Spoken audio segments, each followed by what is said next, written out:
Good morning বন্ধুরা, কেমন আছো তোমরা সবাই? আশা করছি ভালো আছো, আমিও ভালো আছি। তো স্নান করে ছাদে চলে এসেছি জামা কাপড় মেলতে। আর এদিকে দেখো, আমাদের ছাদ থেকে না মাঠটাকে দেখা যায়, তো গাছের ফাঁক দিয়ে মাঠটাকে দেখো, একদম পুরো সবুজ লাগছে। আর এদিকে কাকাদের আম গাছে দেখো কি সুন্দর আমের মুকুল এসেছে।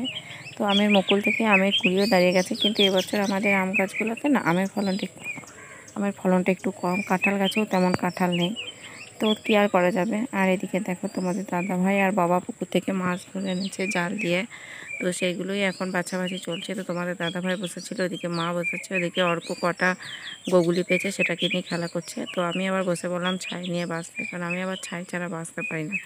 তো মাছ বেছে আমি চলে এসেছি কলে মাছগুলো ধুতে, কারণ এক ঝাঁঝুরি মাছ হয়েছিল, বেশি না, ধুতে গেলে একটা একটা করে প্রচুর সময় লাগছিল।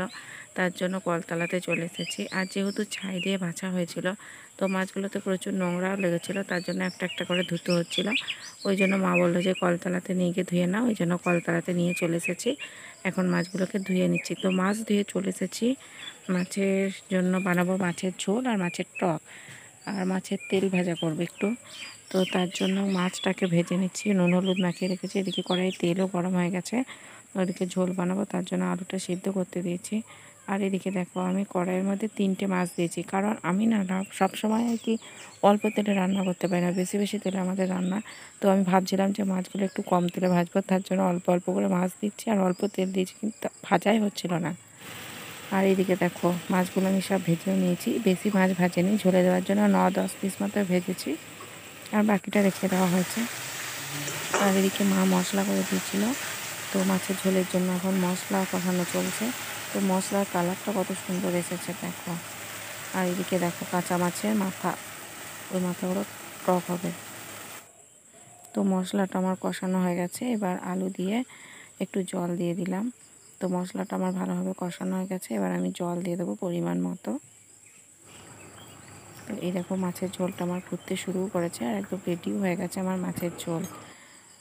আর তারপর আমি বসাবো মাছের টক, তার জন্য এইদিকে তেঁতুল জলটা কড়াইয়ের মধ্যে ফুটতে শুরু করেছে। আর এই মাছগুলো না ওই পাড়া পুকুরের, দেখো মাছের মাথাগুলো কত বড়, এক একটা মাছের মাথা দেখো কত বড়। একটা পেয়েছিলাম, তো পুরো 2 টুকরো করে রেখে দেওয়া হয়েছে। আর ওই পাড়া পুকুরেও পুরো 1 জামবাটি মাছ পেয়েছি। তো এইদিকে টকের আর কি তেঁতুলের জলটা ফুটছে, তার মধ্যে নুন আর চিনিটা পরিমাণ মতো দিয়ে দিয়েছি। এবার জলটা বেশ খানিকক্ষণ ফুটে নিলাম, 15 মিনিটের মতো। তারপর কাঁচা মাছের মাথাগুলোকে, শুধু মাছের মাথাগুলোরই টক করব, আর বাকি জিনিসগুলো থাকবে আর কি, খান ফ্যাঁচা। তো মাছের মাথাগুলোকে সব দিয়ে দিচ্ছি এবার ঝোলের মধ্যে, টকের ঝোলের মধ্যে সব মাছের মাথাগুলোকে দিয়ে দিলাম। তো অনেকগুলোই মাথা ছিল, ওই জন্য মা বললো যে আজকে আর ভাজতে হবে না, কাঁচা মাছের মাথা দিয়ে টক করো, ওই জন্য কাঁচা মাছের টক করছি। আর এই কাঁচা মাছের টক না, আমি যখন প্রথম প্রথম আমার বিয়ে হয়ে এসেছিলাম, আমি না প্রথমে বলতাম এটা আবার কীরকম টক। তো আমার প্রথমে খেতে ভালো লাগতো না, তারপর এখন খেয়ে খেয়ে অভ্যস্ত হয়ে গেছে, এখন আমার খেতে খুব ভালোই লাগে। তো এইদিকে দেখো মাছের ঝোলটা ফুটতে, মাছের ঝোল নয়, মাছের টকের আর কি ঝোলটা ফুটতে শুরু করেছে। তো এই ঝোলটা আমি মোটামুটি 15-20 মিনিট ফুটিয়ে নেবো। আর এই দেখো মাছগুলোতে দেখো টকের মতো কালারও চলে এসেছে। তো এই টকটা না যারা খায় না, তারপরে প্রথম প্রথম খেতে একটু অসুবিধাই লাগবে, কিন্তু আমাদের কোনো অসুবিধা হয় না। আর ফাইনালি দেখো কাঁচা মাছের টকটা আমার রেডিও হয়ে গেছে। আর আজকে কী কী রান্না হয়েছে চলো তোমাদের সঙ্গে শেয়ার করি। এখানে হাঁড়িতে রয়েছে ভাত, আর এখানে রয়েছে মাছের ঝোল। দেখো ফ্যান চলছে বলে একদম মাছের ঝোলটার উপরে সর পড়ে গেছে। এই দেখো মাছের ঝোল করেছি 1 জামবাটির মতো, দিনে রাতে হয়ে যাবে। আর এখানে রয়েছে নিম বেগুন ভাজা, আর এখানে বেগুন পোড়া। তো নিম বেগুন ভাজাটা এবছরের মধ্যে আমাদের ফার্স্ট টাইম খাওয়া হচ্ছে। তো আগে কোনো দিন খাইনি গো, এবছরে এটাই ফার্স্ট টাইম। আর কচি কচি পাতা দেখে খেতেও মনে হচ্ছিলো। আর এদিকে মাছের তেল আর ডিম ছিল, ওটাই ভাজা করা হয়েছে। আর বেগুনটা পুড়িয়েছিলাম দুপুরে মুড়ি খাবার জন্য, কিন্তু বেগুন পোড়াটা না এখন আর তেমন ভালো লাগছে না খেতে, মানে আগের মতো সেই টেস্ট আর নেই। আর এখানে রয়েছে কাঁচা মাছের যে টকটা বানালাম, সেই টকটা। তো এই হচ্ছে আজকে দুপুরের মেনু, নিম পাতা ভাজা, ঝোল, টক, মাছের তেল ভাজা, আর বেগুন পোড়া একটু সামান্য রয়েছে। তো রান্না করে আমি গ্যাসটাও মুছে নিয়েছি, একদম পরিষ্কার করে গ্যাসটা মুছে নিয়েছি, কড়াই টড়াই মাজা হয়ে গেছে। আর এদিকে মা দেখো দুধগুলো আর কি মাখন তুলে বলে থালার মধ্যে ঢেলে রেখেছে। তো দেখো অনেকক্ষণ ঢেলে রেখেছে, এবার দুধের উপর ভালোই মাখন পড়ে গেছে। আর এখানে অর্ঘ্যকে দেখো, এই দুপুরের রোদে মানুষ ঘর থেকে বেরোতে পারছে না, আর ও এই দুপুরের রোদে সাইকেল চালিয়ে চালিয়ে বেড়াচ্ছে।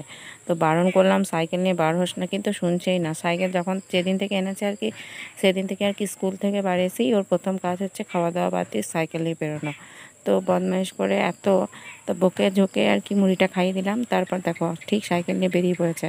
তো বারণ করার পর একবার শুনলো। আর এদিকে দেখো আমাদের মঙ্গলবারে যেহেতু মা শীতলা মায়ের জল আসে, তো তার জন্য দেখো বহু দূর দূর থেকে লোক আর কি জল নিয়ে আসে।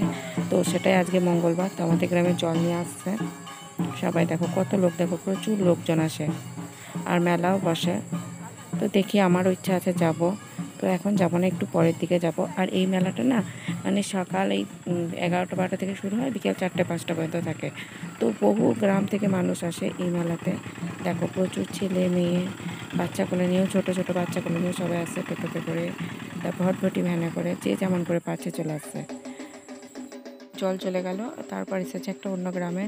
তো এত রোদ সামনে দাঁড়িয়ে দেখা যাচ্ছে না, তার জন্য আমরা এই আম গাছের ফাঁকে দাঁড়িয়ে দেখছি। তো আজকের ভিডিওটা কেমন